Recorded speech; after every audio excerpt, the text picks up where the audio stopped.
Bonjour les amis, une nouvelle vidéo que je souhaitais tourner aujourd'hui car je me suis aperçu que sur ma dernière vidéo dans laquelle je parlais du réchauffement climatique, qui est une vidéo qui était surtout destinée à expliquer pourquoi j'avais du retard et à cause du climat qui a empêché beaucoup d'évolution par rapport à tous mes travaux extérieurs, par rapport aux plantations. Donc je fais des vidéos qui promettent que je vais planter des légumes et vous ne me voyez jamais planter de légumes. Donc voilà, c'était une vidéo pour expliquer le pourquoi j'ai du retard. Et en même temps, j'ai donné un petit point de vue sur le réchauffement climatique. Et c'est là que je me suis aperçu qu'il y a des personnes qui se permettent de commenter les vidéos, mais sur un ton vraiment agressif et limite rabaissant, limite insultant. Et je me suis dit que c'est quand même bizarre, hein, parce qu'on vous explique que c'est des scientifiques, que ces gens-là connaissent ces scientifiques, ces gens-là connaissent, ils savent exactement les choses. Le réchauffement climatique est une réalité, et que c'est la faute à l'homme, et que vous comprenez rien. Ils n'essaient pas de comprendre pourquoi vous tenez de tels propos, surtout qu'ils sont partagés par beaucoup de personnes. Et je me suis dit, pour répondre à ces gens-là qui ont une agressivité débordante, je vais vous donner quelques explications qui vont être partagés par ceux qui ont les mêmes points de vue que moi et qui vont peut-être faire réfléchir certaines de ces personnes et j'espère les limiter dans cette méchanceté débordante de commentaires qu'ils peuvent déposer sur votre chaîne YouTube, sous vos vidéos. Donc en premier lieu, je voulais parler de la couche d'ozone. Alors cette histoire de la couche d'ozone, si vous vous rappelez bien, ça date dans les années 80. C'était en 85 en fait que tout a explosé. Et pourquoi je parle de la couche d'ozone? Parce que c'est un événement qui était dans le passé et sur lequel on peut tirer des conclusions aujourd'hui. Et quand on observe ce qui s'est passé dans nos sociétés par le passé, ça vous donne une petite idée de ce qui peut se passer aujourd'hui dans nos sociétés. Et c'est pour ça que je veux parler de la couche d'ozone. Je suis tombé sur un site, alors la couche d'ozone, ou l'histoire d'un trou qui ne se bouche pas. Le lien est dans la description, donc vous ne pouvez pas le rater. Et ce qui s'est passé avec cette histoire de couche d'ozone, c'est qu'il y a certaines sociétés qui ont commencé à fabriquer des aérosols.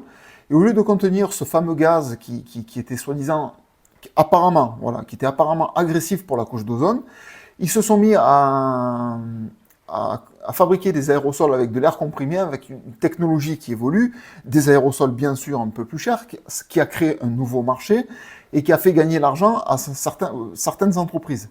Il y a eu des perdants et des gagnants à cette époque par rapport à une évolution du marché, par rapport à ces aérosols, en faisant peur à la population, leur expliquant que s'ils n'achetaient pas ces aérosols, il y aurait des trous qui feraient que les rayonnements du soleil leur donneront des cancers. Voilà un petit peu le narratif, on fait peur aux gens et on leur explique qu'il faut acheter ces aérosols. Toutes les grandes compagnies françaises se sont mises dans ces aérosols et les gens se sont mis à consommer ces aérosols. Je pense qu'il y a eu une aubaine financière vis-à-vis de ce projet. Ça c'est mes idées, ça je ne veux pas le justifier, mais par contre, il y a quelque chose qui est prouvable, que je peux partager avec vous aujourd'hui, c'est que les résultats de l'interdiction des CFC 33 ans plus tard. Les CFC, c'est ce fameux produit qui, soi-disant, apparemment, détruisait la couche d'ozone. En 1985, au moment où Joseph Farman lance son cri d'alarme, le trou faisait 14,2 millions de kilomètres carrés. En 2002, il ne mesurait plus que 12 millions de kilomètres carrés. Il avait réduit de 2 millions de kilomètres carrés. On crie victoire, une victoire de l'écologie contre les grands groupes industriels et leurs maudits CFC. Mais en 2006, patatras, 30 millions de kilomètres carrés. On est passé de 2002 à 12 millions de kilomètres carrés. Le CFC était complètement terminé. Il n'y en avait plus en circulation dans toutes les bombes aérosols qui étaient commercialisées. Mais la couche d'ozone, le trou a doublé que je ne dise pas de bêtises, de 2002 à 2006. En 4 ans, le trou a doublé, alors que le produit qui était inclus dans ces bombes aérosols n'existait plus et n'était plus projeté dans l'air. Donc, la conclusion de ça, c'est que, est-ce que les CFC étaient coupables? Peut-être, on ne sait pas. Mais vu les chiffres, ça laisse réfléchir. Une autre cause, une autre explication. En attendant, on trouve bien peu d'écho à cet étrange phénomène, car non seulement le trou ne se bouge pas, mais il grandit. Depuis, il a grandi.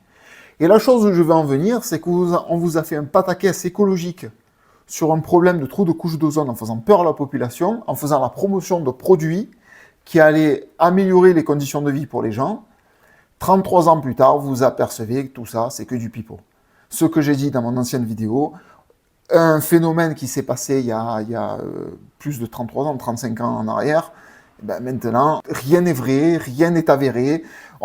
Les gens qui se sont mis à acheter ces aérosols, ben, voilà, ils ont vécu une arnaque. C'est le premier point. Pour vous dire que dans le passé, déjà, on a pris les gens pour des cons, et que quand vous comprenez un petit peu ce qui s'est passé par le passé, ça vous donne un petit peu la capacité de voir ce qui peut arriver maintenant.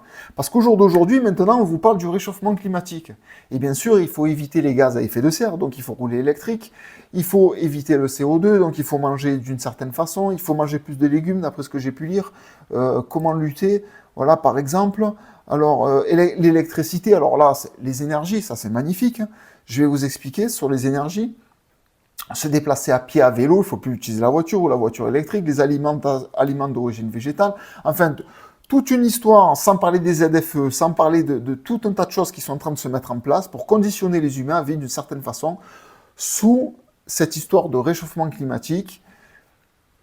Et où je veux en venir, c'est que ce que j'ai essayé d'expliquer brièvement, sans donner plus de preuves que ça, c'est que tout ce qui est exploitation par rapport au réchauffement climatique, toutes les modifications de fourniture d'électricité, de toutes ces choses-là, ben, c'est un business scandaleux qui est prouvable. Je vais pouvoir vous le montrer grâce au dans la description, le deuxième lien.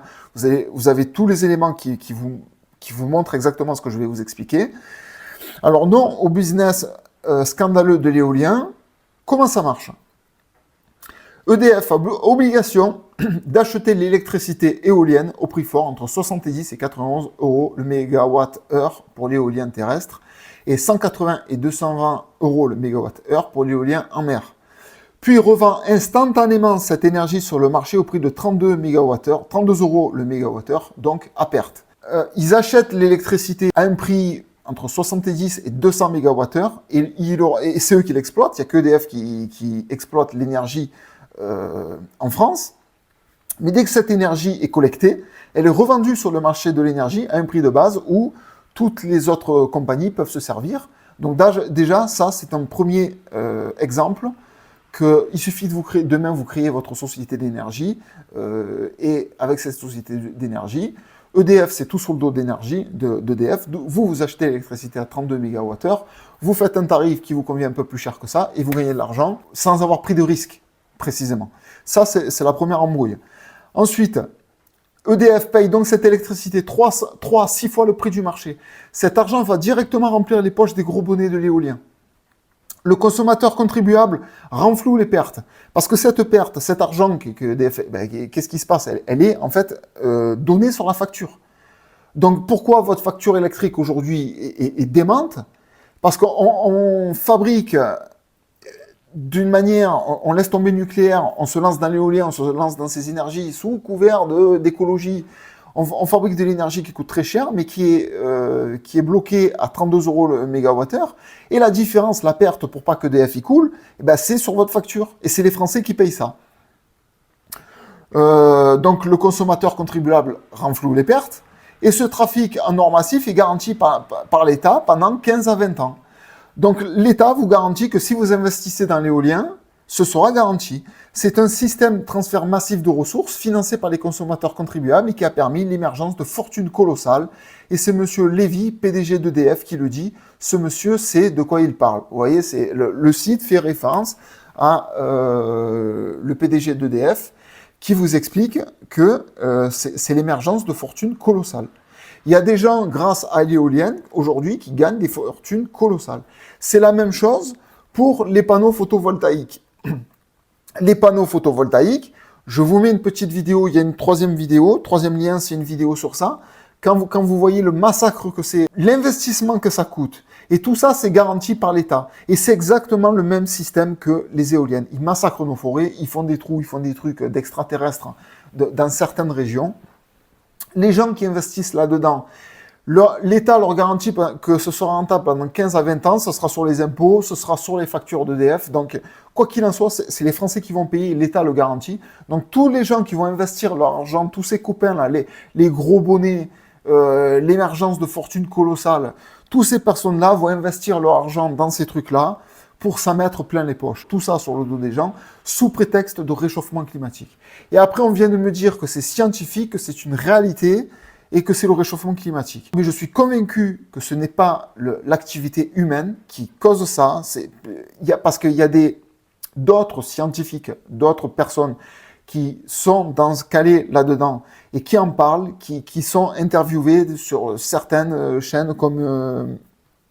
j'ai plus le nom. Mais je sais que j'avais vu une interview sur ça, quelqu'un qui expliquait, c'était son métier, qui était dedans et qui expliquait que oui, la planète se réchauffe parce qu'elle est dans une période chaude et la période varie de période chaude à période froide, sans aucun lien avec les agissements humains. Après, moi, je partage cette idée-là. Je peux comprendre que des gens ne la partagent pas. S'ils ont des arguments, ils puissent les donner. Il n'y a aucun problème là-dessus. Mais ce qui est certain, c'est que toute modification de nos sociétés par rapport à un projet de quelque chose qui est dirigé sur la peur que demain, la société va s'effondrer, demain, la terre va brûler, demain, vous allez attraper un cancer, demain. Toutes ces choses-là, elles sont basées sur un principe de mettre en place des systèmes de consommation pour enflouer l'émergence de fortunes colossales. Ce qui est écrit dans le site. Enfin, vous pouvez consulter ces sites.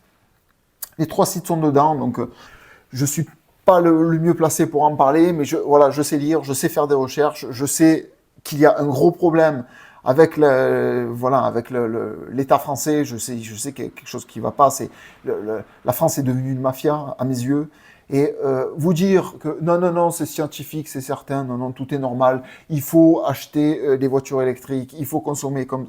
Non, je suis désolé, il y a des tas de vidéos qui vous expliquent que les voitures électriques, les gens maintenant ils font marche arrière, ils veulent plus en acheter, mais voilà, tout ça parce que vous avez un investisseur qui va mettre de l'argent pour fabriquer du matériel là-dedans. Et bien après, il faut que ce soit rentable. Alors l'État garantit en imposant ça aux gens, en faisant peur aux gens, en récoltant des impôts, en augmentant les taxes, en augmentant les factures d'EDF ou les factures de l'énergie, par exemple. Et c'est un marché assuré et comme ça pousse les gens à investir là-dedans. En fait, on est dans un capitalisme effréné et je vous dis, il ne faut pas avoir peur de ce réchauffement climatique, sinon vous allez tomber dedans et qu'est-ce que vous allez faire? Vous allez payer toute votre vie. En fait, c'est mon point de vue. Donc je sais que c'est un genre de vidéo qui fait des émules, qui bouscule un peu. Je demande aux gens qui laissent des commentaires de rester corrects, de ne pas agresser les gens. C'est pas parce que je pense comme ça qu'il faut traiter les gens d'imbéciles, d'idiots, ou de clowns, ou de je sais pas trop quoi, ou de pauvres paysans. Voilà, peut-être à éviter. Moi, en tout cas, je ne me permettrai pas, et je suis certain que la plupart de ces gens-là n'oseraient pas le faire face à la personne, mais sur Internet, on peut tout se permettre. Enfin voilà, c'est un peu dommage, mais bon. Bon, ceci dit, pour ceux qui apprécient ce genre de vidéos, ceux qui partagent cette idée, ceux qui ont compris un peu le message que je voulais donner, n'hésitez pas à partager, à donner vos commentaires, à donner vos impressions, ce que vous en pensez, si vous avez des exemples à montrer, ça m'intéresse aussi. Et voilà, et ça fait avancer la chaîne, ça l'aide à avancer. Je vous remercie de m'avoir écouté jusqu'à maintenant. Et je vous dis à très bientôt pour une prochaine vidéo. Au revoir.